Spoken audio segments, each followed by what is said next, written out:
Welcome to the Taking a Breath podcast with Parker Mays. All right, welcome back, everybody, to this week's episode of the Taking a Breath podcast. Thanks so much for joining us.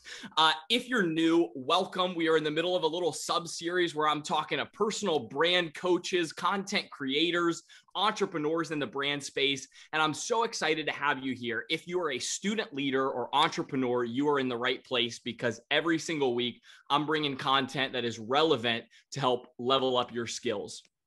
And this week, to help you do that, I'm excited to welcome Deidre Wright onto the podcast.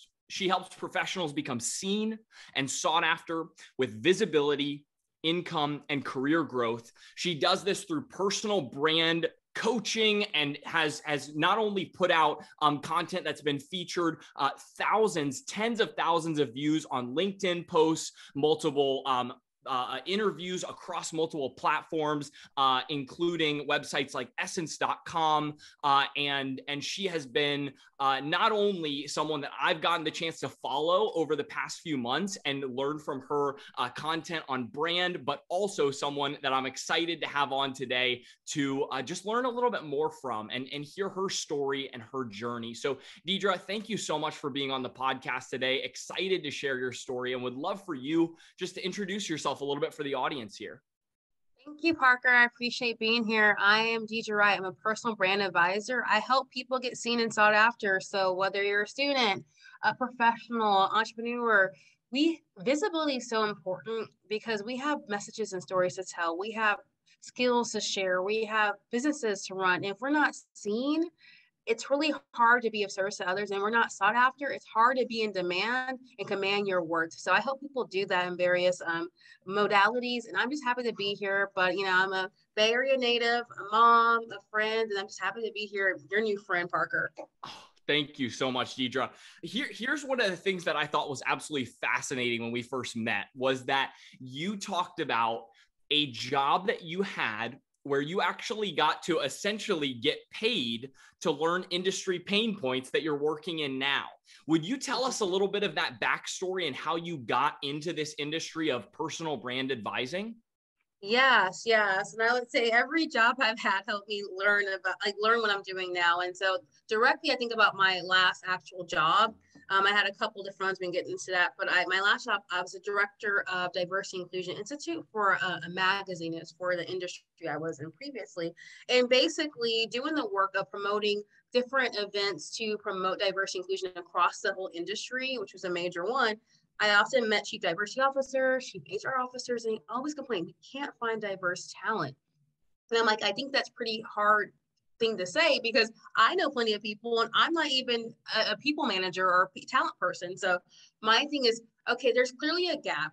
Companies want more inclusive leadership across the board, age, race, gender, abilities, everything. And my thing is, I know so many talented people who always say, I'm not seen, I'm undervalued, I'm underpaid. And I just knew that there was opportunity here to help empower the people to promote themselves so they could be seen and sought after. But honestly, I don't think I told you this, how I really got to personal branding. My sister, who's worked in corporate for a while, she's also been an artist. So I used to help her sell her art at art shows and art festivals. And so that's how I got into personal branding. Hey, check out Fluffy Joe art. Could you imagine this painting in your bathroom, in your room? I would just start helping her with that. And that's actually how I got officially started. But really, I saw a gap when I was working in the magazine industry.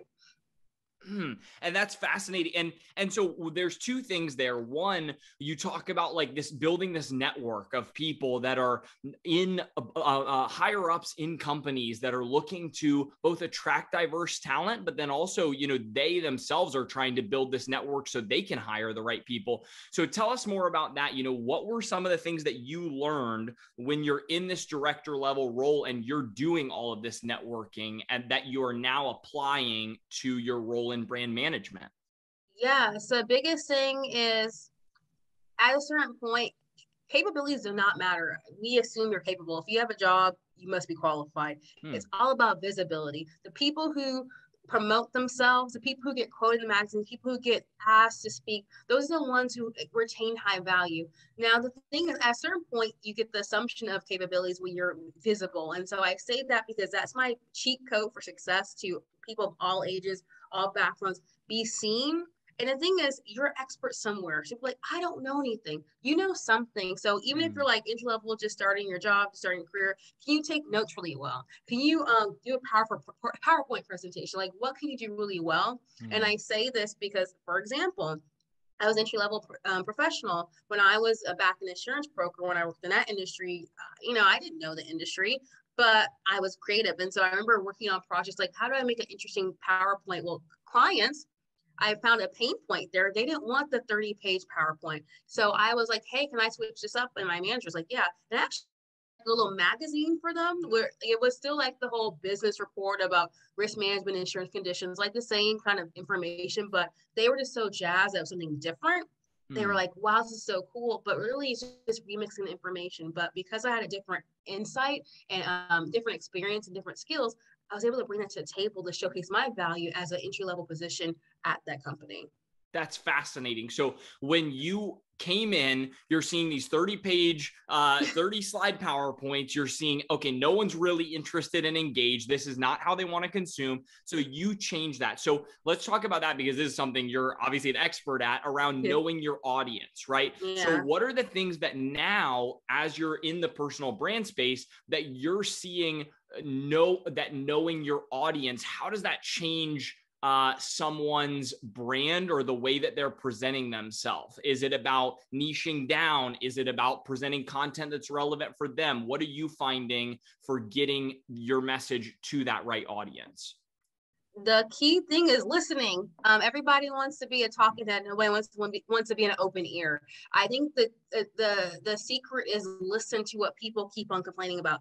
I had multiple clients told me, hey, this is great and all, but I need a one pager because my chief financial officer or my whoever has the actual budget needs a one pager. So I'm like, instead of me doing all this busy work, let me do what's going to make my client happy and give them what they asked for the first time around. So even now, let's say you're, a salesperson. Well, who's your ideal client? They're probably the same complaints. I lack confidence in sales. I don't know how to get leads. Like, just listen to people, listen to their problems. They're pretty much trends out there. Now, what you do uniquely is what's your spin to it? What's your unique standpoint? Like, for example, my inspiration why I got into the game or what I do now, because I want to make sure everyone who's a leader gets seen and valued and heard. That's really my premise. I think about branding as for goals, not vanity. If you're just talking for something like fluff, to me, I don't care about that. But if you want to have like impact in your industry, if you want to change the world, which is what my goal was when I was starting off in my career, that's what I want to help. I call them VIPs, valued impactful professionals. If you want to be someone on value and impact, it's all about listening to see what are the problems out there, where are the complaints, and who are the underdogs you want to empower with your skill set, with your expertise to help equip them with the tools to, get where they want to in life or in business. Oh, I love that. Is it valued, impactful professionals? Exactly. I love that. Your VIPs. Let's talk about this real quick because you mentioned there a couple of times the seen and sought after, which I know is a big piece of your value prop. I know that a lot of people are learning how to play the algorithm to attract attention, to get views. But I think that there's a difference there between just being seen, which is what a lot of people are. They've got the views or the followers, but there's a difference between just having the views and actually being sought after. So tell us kind of why that's a two-piece or a two-part statement, and what is the value of being sought after? Right. And when I think of seen, well, virality and likes and all that stuff is cool. I mean, I'm not out here TikTok dancing. I can do that, but I don't want to do that. It's more, are you getting seen and recognized for who you are, who you want to be? For example, I think about, it's funny, hopefully you think it's funny. One of my clients happened to be a white attorney. And he told me this, like, hey, Deidre, like, I want to stand out. If you look at my law firm, it's a lot of older white men. I don't want to blend in. And I'm like, well, okay, let's see. What do you want to be known for? And I say that because for him, he was like, I want to be cutting edge. I don't want to just be a guy in a suit, because when people think about attorneys, they think of like someone trying to get something out of me, sleazy, whatever. And it's like, okay, like you can have the suit, you can have the suit, but what do you want to be known for? For him, he cared about cyber insurance and how these different crime, the crime nowadays is all about data. And we build a brand around that. So for me, it wasn't about him going viral. It's like, how do I get seen for who I am as an individual in my firm, outside of my firm, as a unique person? And then sought after, how do you have people coming to you for opportunities versus you're seeking them out? How do you get asked to apply for jobs versus you're applying, getting lost in those the computer tracking systems trying to hunt down a job? So that's what I'm thinking about. How do you get seen for who you are, your unique talents, and get valued, whether that's monetarily or through opportunities? And then sought after is, how do you command your career so you're in demand? So let's say something happens, your company's resizing. If it's between A and B, who they're going to keep and who they're going to demote or lay off, you want to be the one kept. Or if it's like, hey, I have a job, who do I have in mind? Who's on top of my head? Oh, I know so-and-so. If you're not top of mind, you're not sought after and you're not seen. Oh, okay. I'm so glad that I asked that because I was wrong. I'm sure everyone just caught that. I approach seen as we're getting views, we're going viral, we're getting this. Seen is about authenticity. And that is such a good clarification. You said it a couple times. What do you want to be known for? Oh, and like I got goosebumps because I think so many of us just say, hey, I want to get content out there. I want to be seen, and seen in terms of I want people to view what I'm putting out versus what do you want to be known for, and being authentic to that is like, that's a game changer. That's a game changer. Seen is authenticity. And then sought after is being the expert, is commanding your career. And you mentioned staying top of mind. So for people that are in the brand space, how do you recommend or how do you approach staying top of mind for those brand professionals?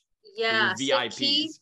VIP specialization, something I learned early on in my career, my life. My mom always told me specialize. She had worked in the risk management and insurance field, and she specialized, and that's what set her apart. She's still in demand. She's still she's the ultimate lady in that field. And I say that because generalists are hardly ever sought after. Okay, let's say you have a situation, your dad has a heart attack. Do you want to see a general practitioner, or do you want to see a cardiologist? You want someone specialized. So find your unique value proposition. What are you so unique at? It could be something like maybe best practices in the field, but like what is something that only you have? For me, I have a good blend of skills. I worked in different industries, and so throughout that, I've always solved problems. And I've always had to story tell, whether that was me working in public health to figure out why girls start puberty early and like how to communicate to the community, how to help them be healthier, or working in risk management. Why these companies, what are their financial risks or people risk, and how do we talk to the markets of how do we price this and negotiate the best deal for them? Like now it's like,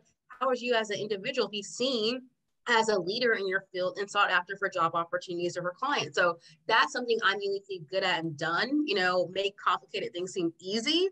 And so I know no one can beat me in that. And so now personal branding, I want to be known as I'm the personal brand expert for those who want to be sought after leaders in their field, especially unsexy ones. The weirder, the better, the more, because I got famous in working in insurance. That's not a sexy field by any means, but to me, I'm like, that's the superstars I want to see. Like the ones who've been doing the work in the fields are hardly ever recognized, but do really important work. And I think the specializations what make you stand out. I think that's the thing. People like, I don't want to be so put into what's it called, pigeonholed. I will tell you this. Nicki Minaj was a rapper. Taylor Swift was a country singer. They're now pop stars. Why? Because they got famous in their lanes and then they crossed over. And so you are famous in your lane, you're not ready to cross over. Dang, that's good. That's really good. And we do see so many stars that, right? I'll use an example of just like there's, I don't know if you're familiar, KSI is a YouTuber that a lot of people, he's from the UK. A lot of people follow him, but then he went from YouTube, 8 million, 9 million followers on YouTube to then he goes into boxing and does all of this stuff in boxing and does really well in boxing. And then he moves on to singing. And now he has like a top album out right now. Right. And it's just fascinating how he was top in his lane, right? Top YouTuber in the UK before he moved on. And I didn't ever think about that. I'm like, oh, he waited so long. Well, it was because he was waiting to be the number one before he branches out so that there's still that brand recognition and consistency. Yeah. And that is fascinating. Like Rihanna now, she's taking over the world, but she was a, R&B star, then pop star. Now she has makeup, beauty, fashion, but you have to be good at something. I think that's what people just be good at something and then be humble enough to grind every day, doing the work, whether you're seen or not. Like I've been viral 4 times on LinkedIn. I'll probably be viral again. But what I'm most proud of is that like my most viral post was a really vulnerable one, showcase like telling my story of a really hard time I had. And what the crazy thing about that, I was like at the point, like I have to share my story, which was about me having really gone through a traumatic experience in the workplace. It was discrimination.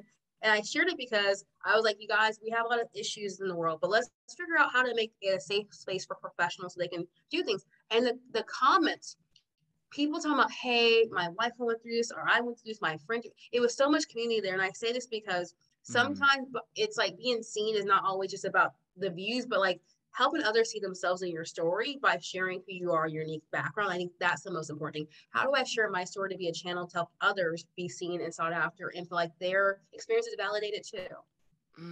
I love that.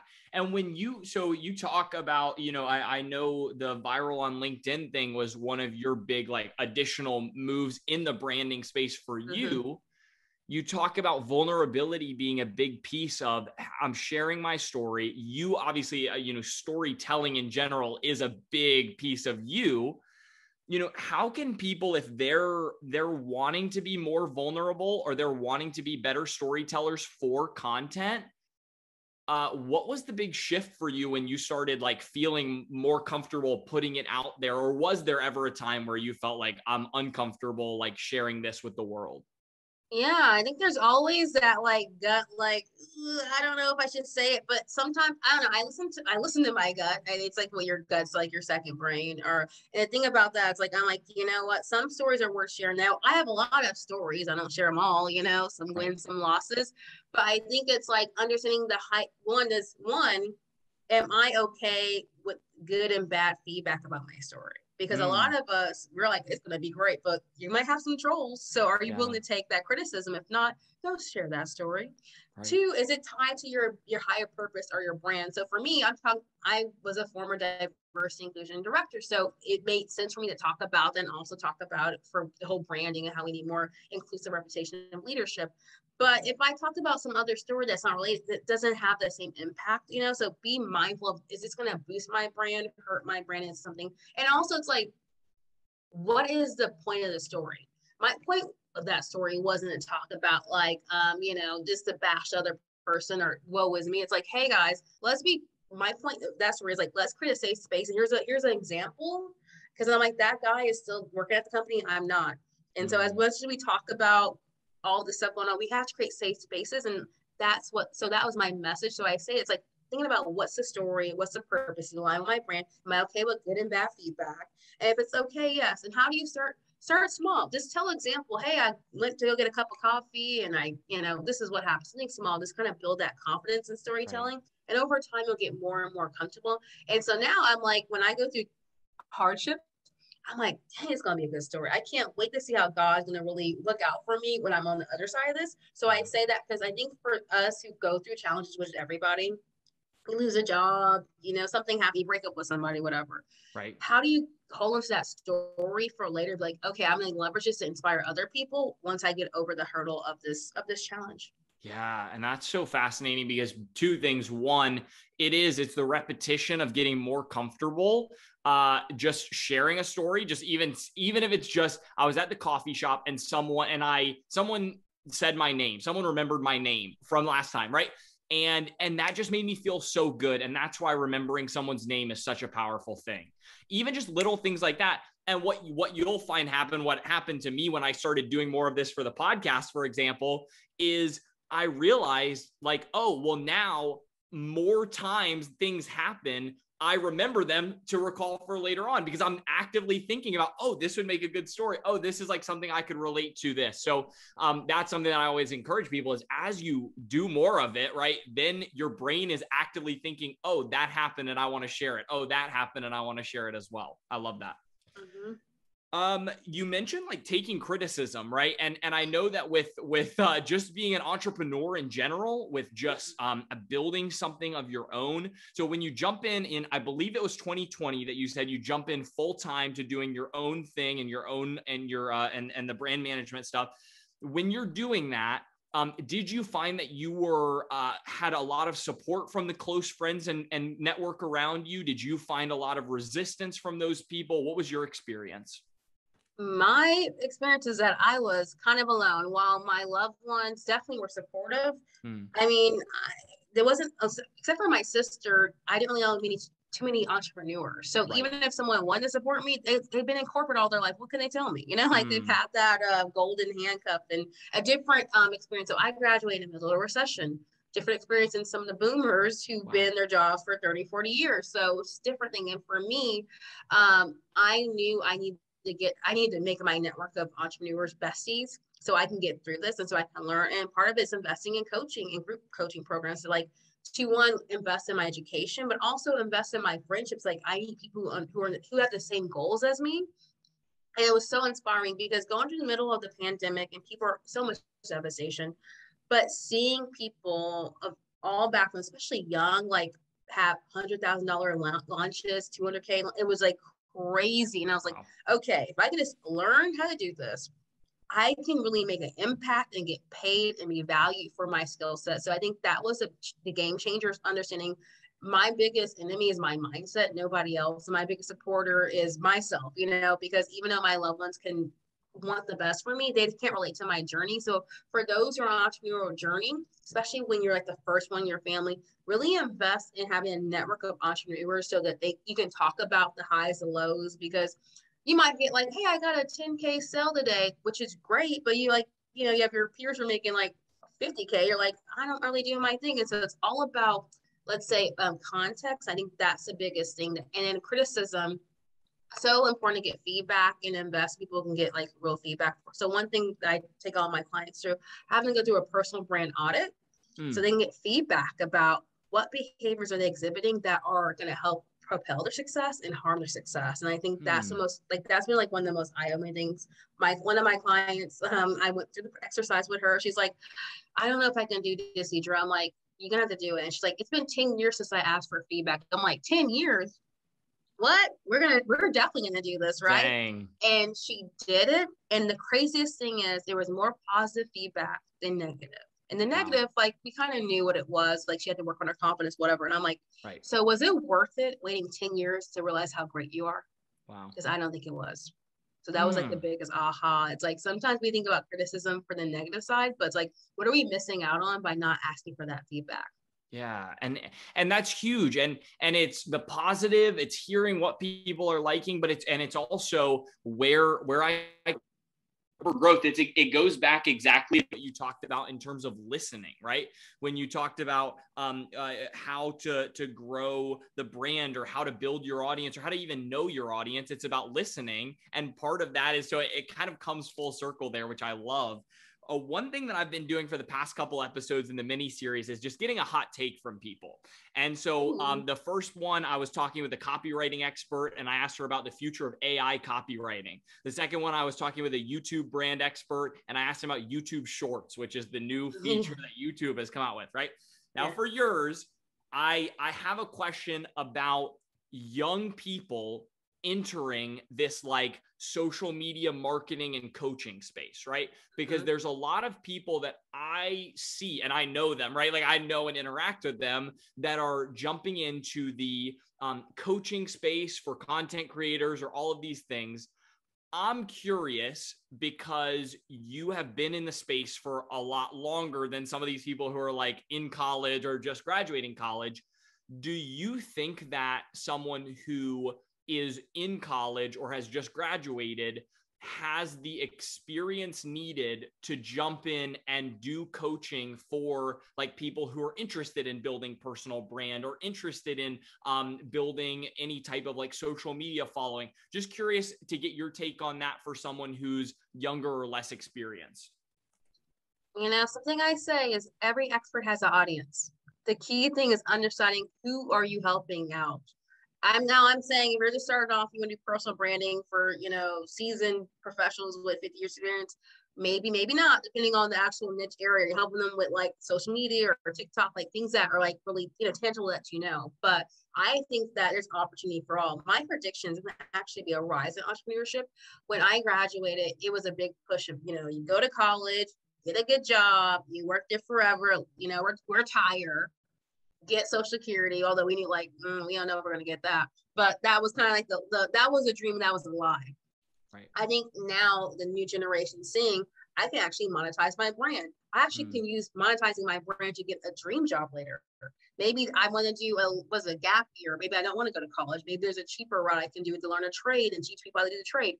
I do think there's a lot of opportunity there. And I think, honestly, I encourage anyone who's new or younger professional, invest in your personal brand. Now, be mindful of it, because what you put out there is out there forever. You know, like back in the day when I was in college, Facebook was new and you had to have like a college email to like get access to it.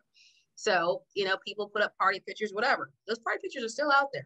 So I say this now, it's good to use these skills to help with your career, but be mindful. But there is definitely opportunity right now for you to market your skills. I have a son.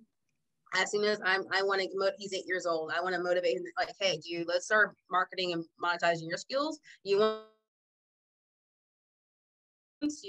some stuff, let's start marketing your skills, because there's something, you're expert at something, and we're going to get you your business and get you going off. So that's my take on that. And I can't wait to see what the next generation does. Boom. I love it. That's fantastic. And there was kind of two in there. One was the question, but also the rise in entrepreneurship. I'm really curious to see how that plays out. And I think this will be one of the things that we look back in a year, 5 years, 10 years, and just say like, oh, hey, like, dang, you were exactly right about this. And this was what happened. So excited about that. If people like this conversation, like your energy, want to like see more of you and learn more about you, what's the best place for them to go? Yeah, check me out on my website, deidrewright.com, DeidreWright.com, or check me out on LinkedIn, literally Deidre Wright. I like to be there, connect with people. I am very friendly. And I say this, if you want to build, grow, and monetize your personal brand, definitely reach out to me. I have different resources, but I'm also not a stranger. Reach out and I can tell you what to do. Boom. And what I'll do is I'll go ahead and link both of those things right in the description. So if you're here right now and curious where to connect, just go to the description. You can click both her personal website and her LinkedIn and connect there. So that's perfect. Deidre, thank you so much for jumping on today. I just feel like as I'm getting into this space and I'm getting to actually talk to other content creators, it's so cool because I'm like, oh, we naturally have this huge common ground. So I feel like these last couple of episodes have just been super natural and flow because I just love learning about this space. So thank you so much. Thank you. I appreciate being here.